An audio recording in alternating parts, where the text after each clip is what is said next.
Assalamualaikum warahmatullahi wabarakatuh. Globe Al-Hijrah edisi 10 Oktober bersama saya Khadijah Faisal.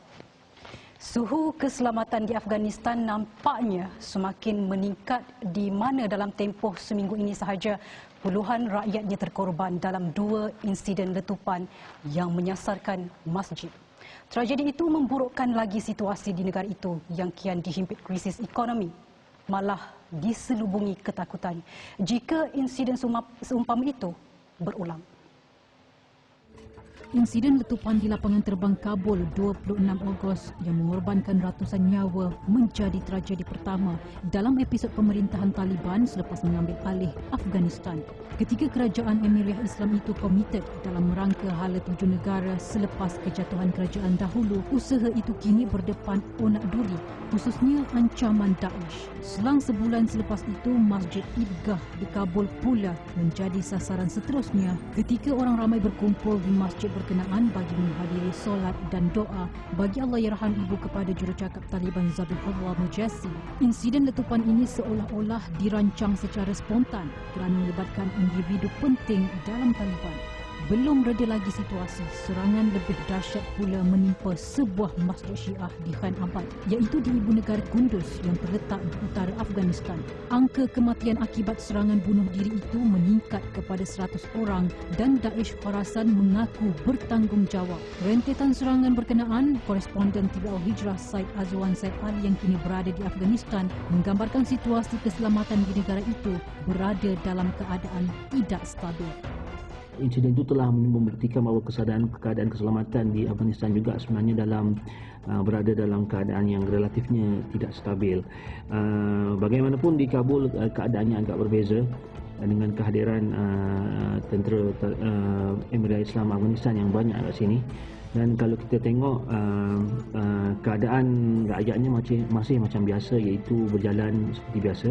Walaupun kita tahu keadaan ekonomi amat meruncing di sini, kejatuhan wang Afghani atau AF yang semakin menurun, iaitu $1 berbanding sekarang ini mencecah sehingga 90 Afghani sebagai $1. Kenaikan harga barang dan juga kelompok miskin yang semakin ramai, termasuklah peladan dalaman. Ada juga rakyat Afghanistan yang menunggu masa dan peluang untuk ke negara jiran. Lebih-lebih lagi selepas pejabat pasport kembali beroperasi baru-baru ini. Namun bilangannya bukanlah majoriti.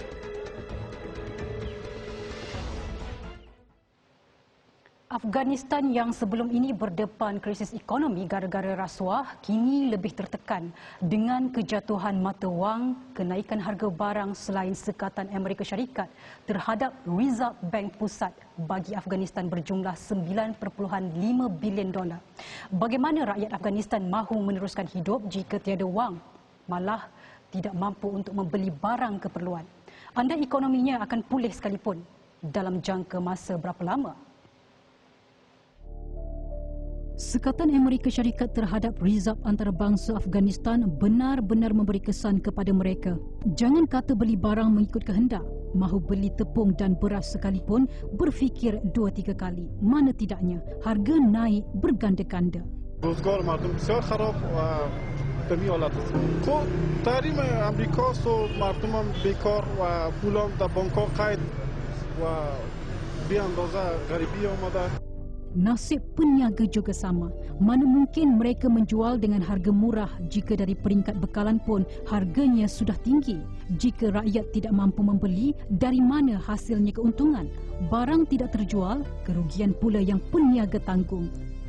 تشویش ما از این است که اگر از این که در نرخ‌ها بلند بره خب مردم کاروبار ندارن، مشکلات مردم زیاد میشن، معاش نیست برای مردم، کار نیست، کاروبار که نباشه معاش هم نباشه، مردم دیگه مجبور است که دست به گدایی میزنه، مردم دیگه بعضی اوقات مردم دست به دوزی میزنه.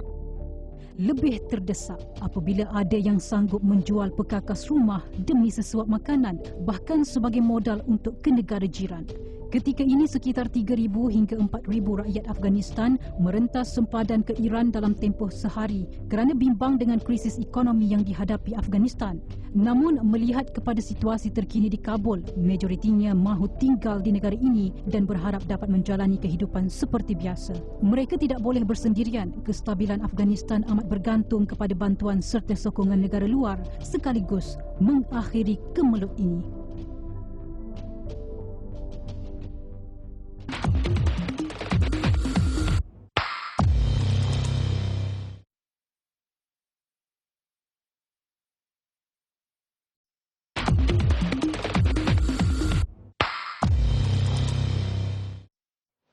Alhamdulillah bertemu kembali.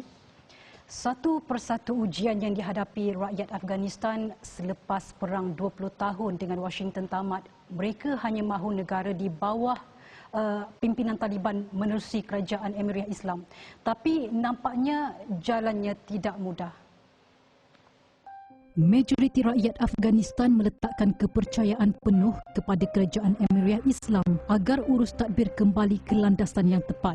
Mereka menuntut hubungan baik antara Afghanistan dan negara jiran dengan harapan sekurang-kurangnya ekonomi mereka dapat beransur pulih sedikit demi sedikit. Masih lagi isu yang sama berlaku di sini, di mana persoalan mengenai 3 perkara iaitu yang dibincangkan di peringkat dunia pun, iaitu pertama mengenai kerajaan Emirat Islam Afghanistan ni yang lebih inklusif, yang dituntut oleh semua pihak. Yang kedua adalah mengenai isu wanita di sini yang masih belum selesai, masih belum lagi keluar sebarang polisi mengenai adakah wanita akan khususnya yang di pihak sekolah menengah dan universiti itu boleh diteruskan atau macam mana dalam masa terdekat, dan juga mengenai akses kemanusiaan kat sini. Saya tengok antara isu utama kat sini adalah bagi kerajaan Emirat Islam Afghanistan ni, mereka perlu meletakkan satu individu ataupun individu yang bertanggungjawab sebagai koordinator bagi kerja-kerja kemanusiaan ini dan tidak hanya terletak kepada beberapa kementerian. Saya rasa itu perkara yang perlu diambil oleh pihak kuasa di sini bagi memudahkan sekiranya ada bantuan asing yang masuk untuk membantu Afghanistan secara umumnya. Sementara itu, delegasi Amerika Syarikat dan pimpinan Taliban mengadakan rundingan bersemuka buat pertama kalinya di Doha, Qatar yang berlangsung semalam dan hari ini.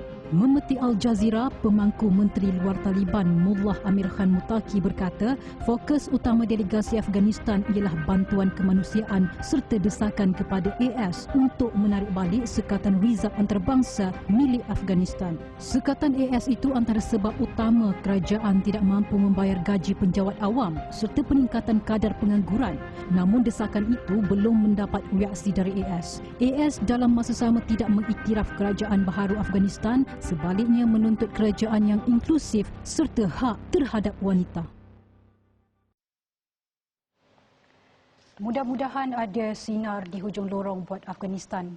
Dari Afghanistan, Globe Al-Hijrah beralih kepada satu lagi negara yang masih dilanda krisis ekonomi, iaitu Lubnan. Bagaikan tiada kesudahan, penduduk Lubnan sekali lagi terpaksa bergelap selepas 2 stesen jana kuasa elektrik kehabisan bahan bakar. Krisis elektrik yang berlarutan mencetuskan masalah di setiap rantaian sekaligus menjadikan 3/4 daripada populasinya hidup miskin.